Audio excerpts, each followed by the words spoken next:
G'day, I'm Ashley Young, and today I've got another steeling tip for you. Got an excellent question from a viewer this week regarding steeling a knife, and does steeling thin the edge of the knife and thus result in the knife going dull? Well, to answer this question, we need to understand why we steel a knife and what it does when we're steeling the knife. So we need to think of the edge of the knife as a microscopic, right on the edge, it's a microscopic tiny piece of steel.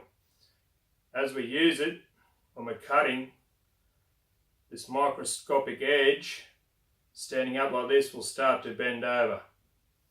Now if we allow it to keep deforming and bending over as we use it, well, then it will feel blunt because the edge will be starting to roll over on itself, and suddenly the knife will feel blunt. So what the steel does, we come in and straighten this edge up and keep it straight. So thus the cutting edge is standing straight up and it still feels sharp. So now we need to think of that steel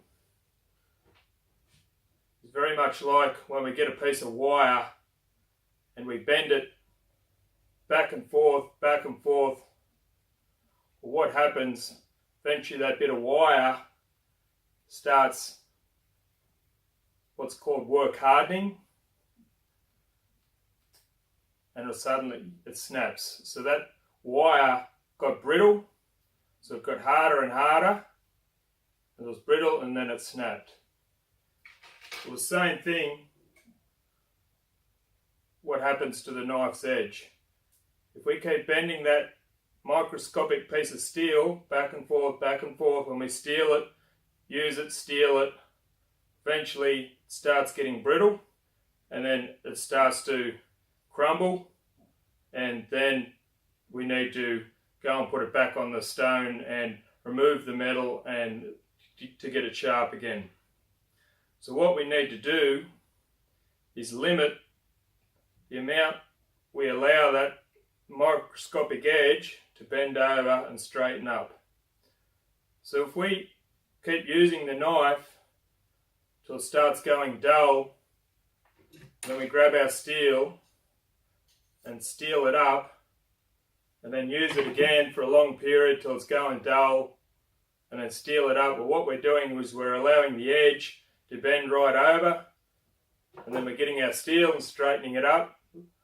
We're allowing it to bend right over and straighten it up. So we're getting that maximum movement of that metal and causing it to weaken. So what we need to do, trick is to steel it regularly while it's still sharp. So we're not allowing that movement of steel where it's going to start getting brittle and break up on us. So the key is to steel it regularly while it's sharp, keep it sharp rather than letting it go dull and then try and steel it up and get it sharp again.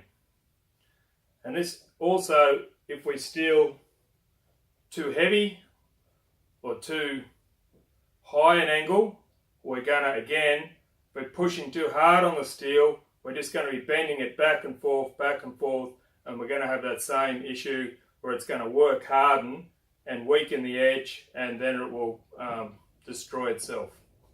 So the key is, as you do, if you're boning, slicing, you do your cut, still nice and sharp. We need to give it regular small steels, 1, 2, 3, 4, however you steel, while it's still sharp, rather than do 4 or 5 cuts and then starting to go dull, then steel the buggery out of it and try and straighten it up, because all we're doing is causing that edge to move back and forth, and then get brittle, and then it won't last. So what I'm saying, remember, back in, keep going, steel regularly, small amounts, keep it sharp, Don't let it go blunt and then try and steel it up, and then you'll get the life out of the edge. So that's key. Steel regularly, small amounts, not too much pressure, and at the correct angle. So we'll go further into this into the next video on techniques to find how we can get that correct angle. So keep an eye out on the channel. We'll put that one up shortly. Subscribe down below so you keep getting this content. If you liked it, give us a thumbs up, and we'll see you next time. Thanks very much.